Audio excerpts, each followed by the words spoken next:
आप कितने आज मजबूर हो इस बात से कोई फर्क नहीं पड़ता। अभ्यास का दामन कुछ इस कदर थाम लो कि दुनिया में जो भी आपको खोएगा ना वो जिंदगी भर रोएगा। और जब हम प्रैक्टिस करते हैं ना तो प्रैक्टिस के भी डिसिप्लिन होते हैं, संयम और नियम। कोई भी अभ्यास करने का दो प्रिंसिपल हमेशा याद रखो, संयम के साथ अभ्यास और नियम के साथ अभ्यास। क्या मतलब, समझाता हूं। एक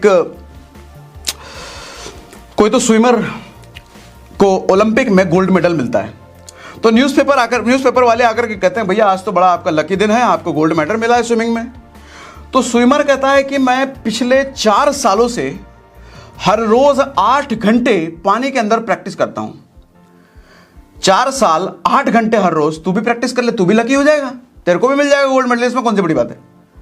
आप समझना ये चीज, पिछले 4 सालों से प्रैक्टिस कर रहा है, मतलब वो संयम के साथ कर रहा है, पेशेंस के साथ कर रहा है। ऐसा नहीं कि अभी सुबह गए, अभी मैं ओलंपिक में सुबह गए शाम को गोल्ड मेडल चाहिए, ऐसा नहीं। 4 सालों से हर रोज 8 घंटे, यानी कि नियम के साथ उसने नियम बना रखा है, हर रोज 8 घंटे। और इसी को संयम और नियम जब एक साथ मिलता है तो उसको हम इंग्लिश में कहते हैं डिसिप्लिन, हिंदी में कहते हैं अनुशासन। कामयाबी कैसे नहीं मिलेगी सर? हमारे साथ दिक्कत क्या है, आज कोई सेमिनार सुने, आज कोई ट्रेनिंग सुने, आज कोई मोटिवेशनल बात हो गया, अरे एनर्जी 2 दिन काम करेंगे ऐसा कि आज तक कभी किए नहीं, लेकिन तीसरे दिन सर बहुत तबीयत खराब है, बुखार आ गया, आपको पता नहीं है सर।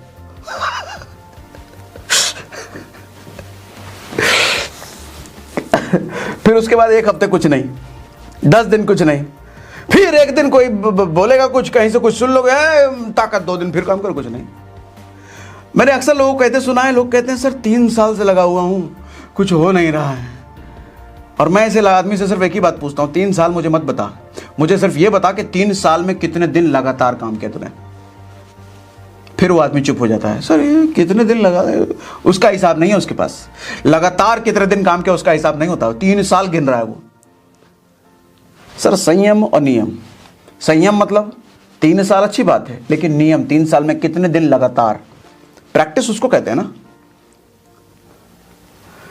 आपने किसी जिम में बॉडी बिल्डर को देखा है कि एक दिन वो बड़ा एकदम खूब डंबल वंबल उठाता है, उसके बाद महीना भर सो जाता है?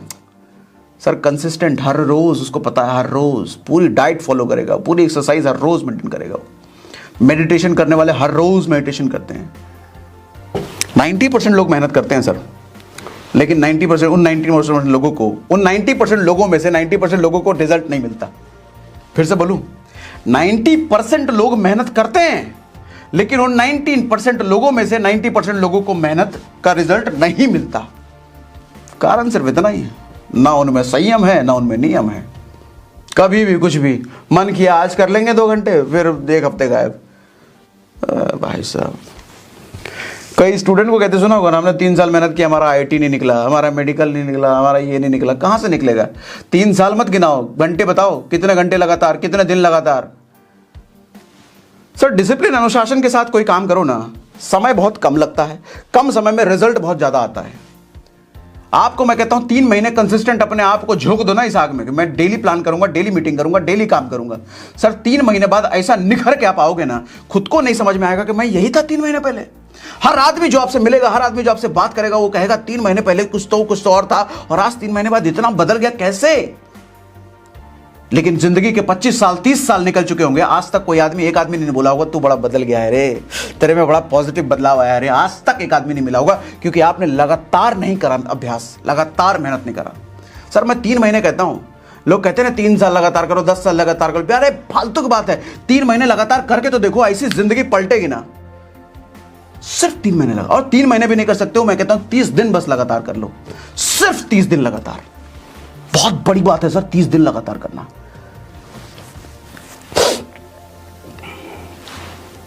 अभी मैंने फेसबुक पे लिखा भी था, जब कोशिशें अपनी चरम पर होती है ना, तो वहां नसीबों को भी सर झुकाना पड़ता है। दिक्कत ये है कि हमारी कोशिशें चरम पर तो छोड़ो, यहां जाती है फिर नीचे गिर जाती है, यहां जाती है फिर नीचे, यहां फिर नीचे। स्ट्रेस्ड हार्डवर्क है आज के टाइम पे लोगों का, स्ट्रेस्ड, बहुत मेहनत करने में बहुत ताकत लगती है। ताकत इसलिए लगती है कि सर आपने मेहनत को अपनी आदत में शामिल नहीं किया है। मेहनत को अपनी आदत में शामिल कर लो ना, और आदत बनने में बस कुछ दिन लगते हैं।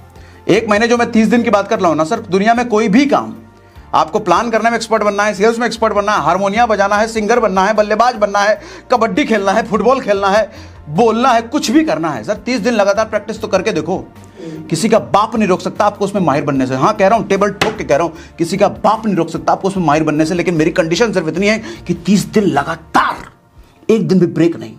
नौटंकीबाजी नहीं चाहिए सर, आज तबियत खराब हो गई, आज इसकी तबियत, आज उसकी तबियत, आज ये काम हो गया होगा, ये नौटंकीबाजी नहीं चाहिए। 30 दिन का मतलब 30 दिन लगातार कुछ भी चुन लो सर, माहिर बन जाओगे 30 दिन में।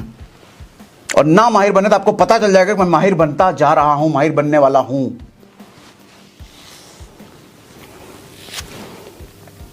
चार बजे उठना है, बहुत ताकत लगती है ना 4 बजे उठने में। मुझे तकरीबन महीना भर से ज़्यादा हो गया है, इन दिनों मैं 4 बजे उठ रहा हूँ। शुरुआत के 1 हफ्ते 10 दिन तो बहुत ताकत लगी, मतलब हर रोज़ सुबह मन यही कहे कि आज छोड़ दे भाई।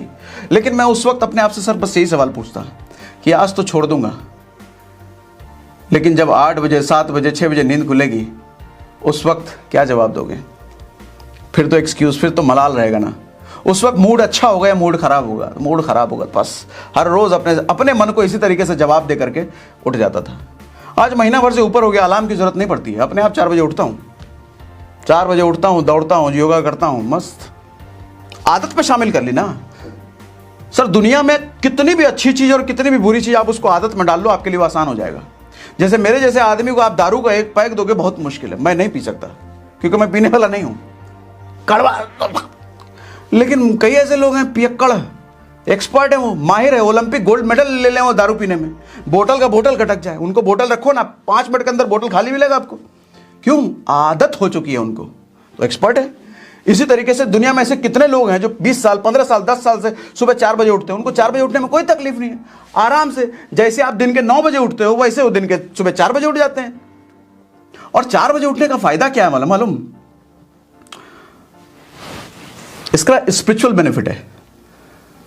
जब सुबह 8 बजे 9 बजे 10 बजे आप उठते हो ना सर, दुनिया के सारे राक्षस उस वक्त जगे हुए होते हैं। राक्षस कहने का मतलब जितने नेगेटिव एनर्जी वाले लोग होते हैं, स्ट्रेस्ड लोग होते हैं, परेशान लोग होते हैं, समस्याओं वाले लोग होते हैं, वो सब जगे हुए होते हैं। तो नेचर ना फुल ऑफ नेगेटिव एनर्जी होती है, और आप उसी नेगेटिव एनर्जी के जोन में जाग रहे हो, तो जगते ही आपको एक नेगेटिव एनर्जी मिलती है।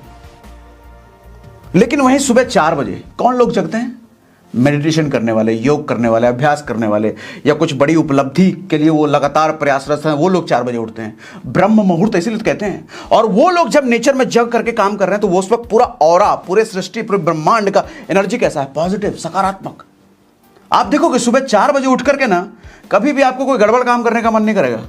सुबह 4 बजे जिस दिन आप उठ गए, मन यही करेगा कोई अच्छा भक्ति गीत सुन लें, कोई अच्छा काम कर लें, कोई एक्सरसाइज कर लें, कोई योग कर लें। कभी मन नहीं करेगा सुबह 4 बजे उठ गए तो भाई साहब कुछ सिनेमा देख लें, कोई डिस्को भांगड़ा वाला डांस कर लें, वो सब कभी मन नहीं करेगा। कुछ अच्छा ही मन करेगा सुबह उठोगे तो। क्यों? सर वो ऑरा काम कर रहा होता है। वो 4 बजे ना सकारात्मकता इतनी भरपूर होती है कि हमारे मन में कुछ अच्छा ही करने का आता है। लेकिन 9 बजे उठो, उठते ही फोन देखोगे, अरे यार लाइक नहीं आया, कम आया लाइक, इसका मैंने लाइक किया था, पिछला फोटो लाइक किया था, इसने मेरा लाइक नहीं किया, आज के बाद इसका लाइक मैं भी नहीं करूँगा। अच्छा कमेंट किया है इसने, ओ क्या लिखा है? ग्रेट, सिर्फ इतना ग्रेट लिख के छोड़ दिया। पिछली बार इसके कमेंट में तो मैंने एक लाइन पूरा लिखा था, इसने सिर्फ कभी ग्रेट। अच्छा अगले इसके कमेंट में मैं भी ग्रेट लिख के छोड़ दूंगा। नेगेटिविटी आ रही है, गुस्सा आ रहा है, बुरा लग रहा है। 9 बजे उठोगे तो यही सब काम होगा, 4 बजे उठोगे तो ये सब फीलिंग नहीं आती है।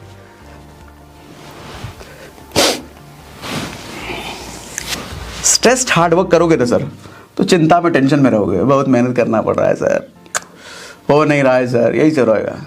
चिंता और चिंतन में मालूम फर्क क्या होता है? जब आप ये कहते हो ना ये काम कैसे होगा, ये चिंता की निशानी है। लेकिन जब आप ये कहते हो कि ये काम कैसे करूंगा, इसका मतलब वो प्लानिंग, और प्लानिंग चिंतन की निशानी है। जब मैं सोच रहा हूं कि मुझे क्या क्या काम करना है और वो कैसे कैसे करना है, तो इसका मतलब मैं चिंतन कर रहा हूं, प्लानिंग कर रहा हूं। लेकिन जब मैं अपने मुंह से ये निकालता हूं ये काम कैसे होगा, इसका मतलब किसी और के भरोसे मैंने छोड़ दिया, अपने भाग्य के भरोसे छोड़ दिया।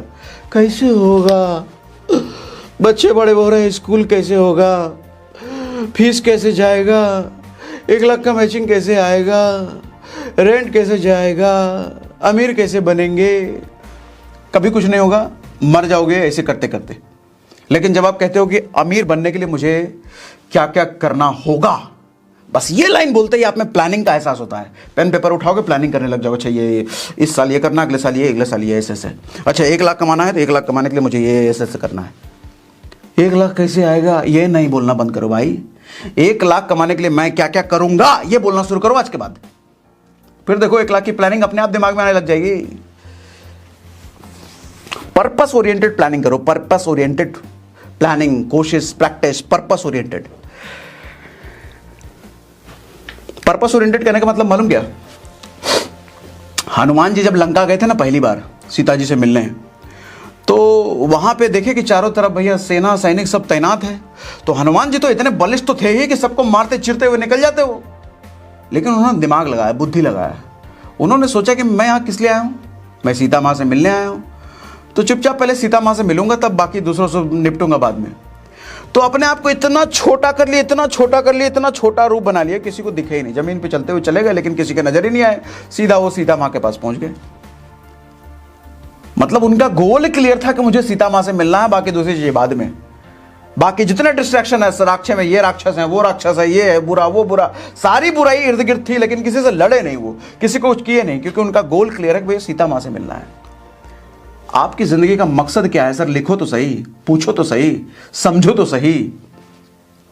आज तक पता ही नहीं। गोल है सर 10 लाख रुपए महीना कमा रहा है, लेकिन उसने बोल दिया कि अरे नौकरी लगवा देंगे, नौकरी लगवा दोगे, कितने की नौकरी, 10,000, 15,000 की नहीं होगी, हाँ हो जाएगा, हाँ तो डाल दो ना एप्लीकेशन, तो मेरा डाली दो।